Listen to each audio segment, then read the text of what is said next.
मंदिर प्रथम राजा इंद्रद्युम्न बांधलं होतं. ते काळावत नाश झालं विदेशी आक्रमणामध्ये. इसवी सन 1078मध्ये तर 1147मध्ये राजा कलिंग चोगांडदेव यांनी विजयस्तंभ निर्माण केलेला आहे. आज बी जगन्नाथपुरीचा जो तुम्ही जाता तर महाराष्ट्रातल्या एका ब्राह्मणाने त्यांच्या शिष्याला सांगून ते विजयस्तंभ स्थापन केलेलं आहे, त्याला म्हटलेले. तर हे श्रीपाद रामानुजाचार्यांचे शिष्य होते, यांनी केलं. पण हे दीर्घकालीन मंदिर प्रतिष्ठित नाही झाले.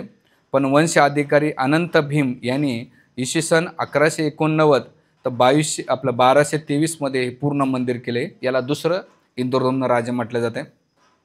या मंदिराची श्रेणी बैराज, पुष्पक, मालक, कैलास, त्रिपंठ, भोग मंडप, नाट्य मंदिर, जोगनमोहन मंदिर, सुखशाळा, गर्भगृह, सर्व वस्तू याच्या मंदिराची निर्मिती केलेली.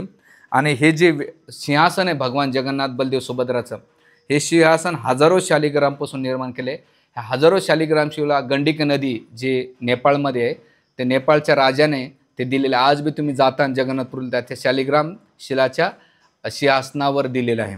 आणि असं म्हटलं जाईल की जेव्हा तुम्ही जगन्नाथजीचं दर्शन घेता, गरुड स्तंभाच्या मागून दर्शन घेता, तर गरुड स्तंभाच्या मागून जो दर्शन घेता, चैतन्य महाप्रभू पण गरुड स्तंभाच्या मागून दर्शन घ्यायचे. म्हणून भगवंत गरुडाकडे बघतात आणि गरुडाकडे नजर असेल तर त्यांच्या भक्ताकडे नसेल. आपण म्हणून आज बी पंढरपूरला जातात तर पहिले गरुड स्तंभाला आलिंगन केलं जातं. काय केले जाते? पांडुरंग तुझं लक्ष गरुड स्तंभावर असते. आणि आमच्यामध्ये एवढे अनर्थ भरलेले आहेत. हे बघा, तुम्ही जगाला चीट करू शकतात, तुम्ही परिवाराला फसू शकतात, आजूबाजूला फसू शकतात.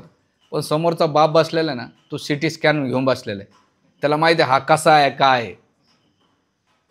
म्हणून मंदिरात जेव्हा तुम्ही जातात ना तर भक्ताच्या मागून राहून दर्शन. लोक पुढे मंदिरात पुढे पुढे पुढे करतात. तुला दिसतं का देव? हां, लोक धक्काबुक्की. एखादा जर पुढे गेलं ना त्यांचे संताप. आता त्या वारीच्या मी गेलो, एक बाई घुसली, जाऊ दे ना, काय फरक पडतं. आधी 100 लोक आहेत, एका बाईनं तुला काय फरक. पण भांडण एकूण एका मारामारी. तुम्ही देव करायला आणि देवा तिथं मारामारी करता, काय सांगायचं तुम्हाला. जाऊ दे, त्याच्यात विषय नाही पडायचा. आपला मुद्दा काय की दुर्बीण असते. जेवढी दुर्बीण लांब बघायचं असेल त्याच्यामध्ये लेअर असतात. जेवढे लेअर असतात तेवढं तुम्हाला तिथून त्याचं दर्शन होत आहे. तसं तुमच्या आणि भगवंतामध्ये जेवढे भक्त राहतील तेवढं तुम्हाला भगवंताचं. आता ते म्हणे याच्या मी 100 भक्त उभा करतो मागे, तसं नाही. त्यांच्या सेवकाचा होणं, त्यांच्या आज्ञाचं पालन करणं, त्याने सांगितलेलं उपदेश पालन करणं, तेव्हा दर्शन होण्यासारखे. तुम्हाला मी 1000 भक्ताच्या मागं राहतो, नाही, तसं नाही. नुसतं मागं उभा राहून तुला दिसणार बी नाही देव. त्यांच्या आदेशाचा तू जेवढा स्वतःला सेवक मानशील, दास समजून घेशील, तेवढं तुला भगवंताचं दर्शन होईल. आणि म्हणून हे गेलं पाहिजे. म्हणून चैतन्य महाप्रभू म्हणतात, प्रभू कये मंदिरे भीतरे ना देखी गरुडर पाशे राही दर्शन करीबे. म्हणजे भगवान चैतन्य महाप्रभू गरुडापासून दर्शन घेतात.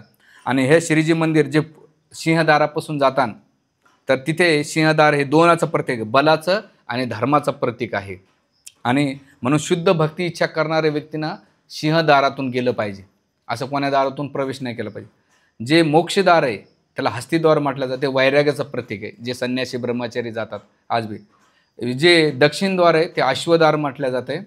आणि याला हे ते त्याच्यानंतर व्याघ्रद्वार आहे, याला म्हणतात दक्षिण. तांत्रिक मांत्रिक येतात, जे भौतिक इच्छा करणारे अघोरी, तांत्रिक, देवदासी आणि ज्यांना काही इच्छा पाहिजे त्या ह्या द्वारातून येतात.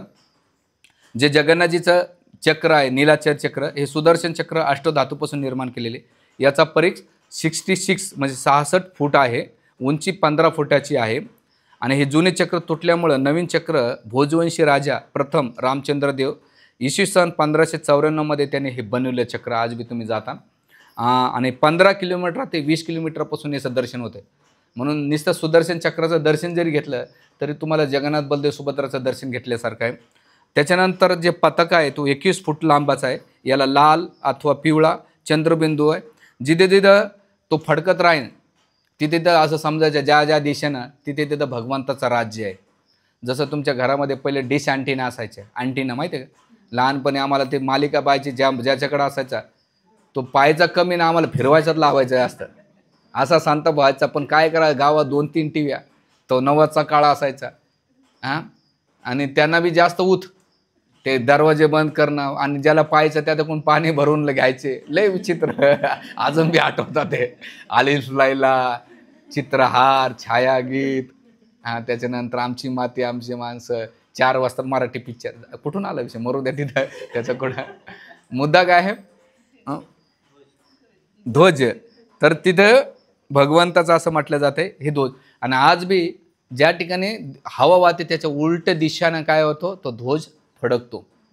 तुम्ही आज बी तुम्ही बघता, कारण त्याचं वैशिष्ट्य असं आहे. बरं, एवढं हवा सुटल्यानंतर तिथं दिवा पेटवतात, त्या दिवा इजत नाही. तुम्ही किती लोक आता गेले ना तर मुद्दाम जा, लय भारी. आताच मी मागं 2-3 महिन्यापूर्वी गेलो होतो. जीवनामध्ये एकच आपण ठरवलंय, भरपूर फिरायचं आणि चांगला प्रसाद खायचा, आनंद घ्यायचा, टेन्शन कोणाला ताण द्यायचा नाही, कोणाचा ताण घ्यायचा नाही. तुम्हाला जेवढा ताण घ्यायचा तेवढा घ्या, टेन्शन घ्या, कारण तुम्ही ठेके घेतलेले, त्याच्यानं काही विषय नाही. फुकट अपॉइंटमेंट केलेले तर बसा गोचाडासारखे चिटकून, काही प्रॉब्लेम नाही.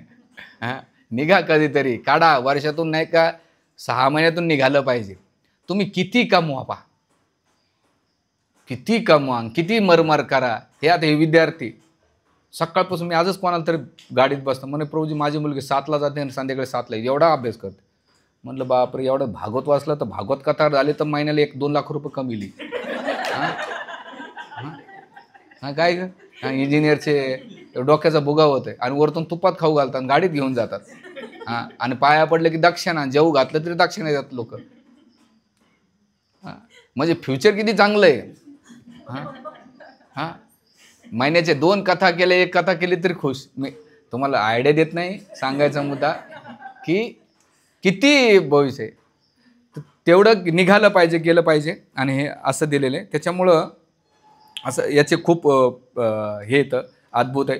तिथे गेल्यानंतर पतित पावन एक आहे, जे विदेशी लोकांना तर पतित पावन दर्शन देतात. आज बी तुम्ही पतित पावन जगन्नाथ जे टाकले ते, तिथे एक काळी पायरी आहे.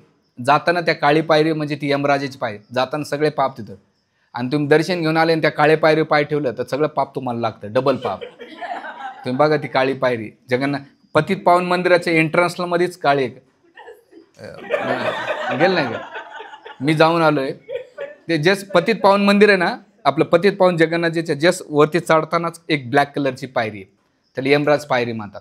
त्याच्या लेफ्ट साईडला गेलं की काशी विश्वनाथ आहे, रामचंद्र आहे, त्याची खूप मोठी हिस्ट्री आहे, वेगवेगळे. मी कुठे जात असेल तर फुल चांगला स्टडी करतो, पुस्तकं वाचतो, सगळी माहिती काढल्यानंतर तिथे डिटेल्स पाहायचे. तुमच्यासारखे गेले 2 खडी साखरेच्या अंगाने फोडले फेकले, देव कुठं निघाले बोंबलत हॉटेलमध्ये. अरे गेलं तर मी जगन्नाथपुरीमध्ये 4 दिवस राहतो. का बरं, कारण एवढं पाहण्यासारखं आहे जगन्नाथ मंदिरामध्ये, एक डिटेल्स आणि त्याच्या मागचं एक तथ्य. तुमची इच्छा झाली तर आपण जाऊ जगन्नाथपुरीला. आवाज काही जोरात नाही आला. अरे वृंदावनच काढले तर तुम्ही आले नाही, कशाला हरिबोल करतायत. तर सांगायचा मुद्दा की सगळे जगन्नाथपुरीला. तर हे जगन्नाथजीचं आहे. त्यामुळे सगळ्यांना येत्या शुक्रवारी 27 तारखेला इंदिरानगरमध्ये रथयात्रा आहे. तर तुम्ही सहपरिवार सहकुटुंब या 1 वाजता. त्याच्यानं भरपूर नृत्य करा. त्याच्यानंतर सगळ्यांसाठी महाप्रसाद, रोज जमलं तर जगन्नाथ दर्शनात. भारतामध्ये असे एकमेव विग्रह असतात की भगवान पांडुरंगाच्या चरणाला तुम्ही स्पर्श करू शकतात. आणि जगन्नाथपुरीचे 10 दिवसाचं रथयात्रा असताना जगन्नाथजीला तुम्ही आलिंगन करू शकता. म्हणून जेवढा चान्स भेटताय जगन्नाथजीचं दर्शन घ्या. त्यांना प्रसाद खूप आवडतो, त्यांना प्रसाद अर्पण करा आणि त्यांना आलिंगन द्या. जीवनात नाही का ह्या जगातल्या सगळ्यांना आलिंगन होतो, पण ते आलिंगन काय वासनेवर आधारित असतात. पण ते आलिंगन, जसं मला एकदा ऐकलं, माहीत नाही मी, ते मायकल जॅक्सन आला होता आणि एका मुलीला किस केला होता गाल्यावर. 1 महिना आंघोळ केलं नव्हतं तिनं. किती? 1 महिना. का? मायकल जॅक्सन मुका घेतला आहे. मराठी त्याला म्हणतात जर भाषा. 1 महिना, ध्यानात ठेवा. तुम्ही शब्दाचा अर्थाचा अनर्थ करू नका, माझी गावठी भाषा आहे. 1 महिना. पण जेव्हा तुम्ही जगन्नाथजीला आलिंगन करता ह्या भौतिक संसारामध्ये, म्हणून भगवान आपला हनुमानजीने सप्तचिरंजी का राहिले माहिती का? त्याचे एकमेव कारण होतं की भगवान रामचंद्राने मला आलिंगन केलेलं आहे, त्याने मला आश्रय दिले, म्हणून हे ध्येय मी त्याग करू शकत नाही. म्हणून सांगण्याचा मुद्दा एक आहे की भगवंताला आलिंगन करा. आणि ते चान्स या 10 दिवसामध्ये भेटतो. आपल्या साऊ माताजी येतात, आपल्या इस्कॉनवाल्या भक्तांना साडी असले कॉटन, जाओ प्रभू करलो, माताजी प्रभू करलो, आम्हाला कधीच म्हणत नाही. आणि माझ्यासोबत तर प्रभूजी आपके साथ आहे, पर्दा बंद करने के बाद कर लेना म्हणा. हा माताजी कर लेतं टेन्शन सबके सामने. नाही तसं कोणी बिना आंघोळीचं बाथरूममध्ये यायला इकून तिकून असं दरिद्री नाही. फ्रेश होऊन चांगले असं. तर त्या हिशोबाने पतित पावन जगन्नाथजीचा आपण लाभ घ्या आणि आपला उद्धार करा. जगन्नाथपुरीवर आणखी सुंदर सुंदर स्टोरी आहेत. त्यांचे जगन्नाथ रथयात्राचं खूप महत्त्व आहे. पण आपण वेळेच्या अभी इथं थांबलेलं आहे. पुढच्या वेळेस जमला तर आणखीन एखाद दोन सेशन घेऊ. खूप खूप धन्यवाद. जगन्नाथ बलदेव सुभद्रा मैया की, जगन्नाथपुरी धाम की, जगद्गुरु शिल प्रभुपाद की, हिताय गौर प्रेमानंदे. Thank you very much. Hare Krishna. आणि माझ्या शब्दाचा अर्थाचा अनर्थ नका घ्या जाऊ तुम्ही. बोलण्या शब्द इकडे तिकडे पडतात. तसे तुम्ही